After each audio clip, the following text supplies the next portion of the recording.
ये माह रबिया अल अव्वल का खास महीना है जो कि सब महीनों का सरदार है।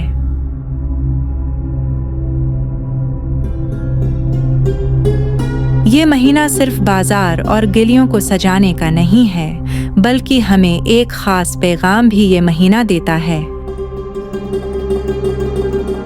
और वो है ऐसार और कुर्बानी और मदद का। ये महीना हमारे प्यारे नबी की विलादत का है, तो हमें उनके मुक़द्दस अखलाक को याद करते हुए उनकी ऐसार और कुर्बानी और लोगों की मदद करने की आदत मुबारका को याद करते हुए लोगों की मदद भी करनी चाहिए, उनकी ज़रूरत भी पूरी करनी चाहिए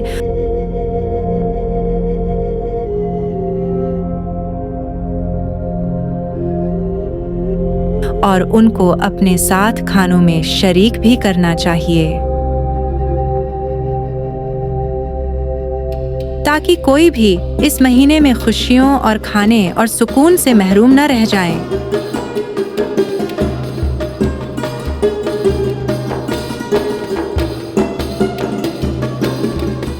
बाजारों और गलियों की सजावट के साथ साथ दिल की सजावट को भी करना ज़रूरी है। तो आइए उस महीने में मिलकर इस महीने को इस बार हम एक अलहदा तरीक़े से मनाएं, जिसमें जाके ऐसार, कुर्बानी और मोहब्बत, जो है दीन इस्लाम का असल चेहरा मुक़द्दस, इस पर अमल करके सारी दुनिया को दिखाएं।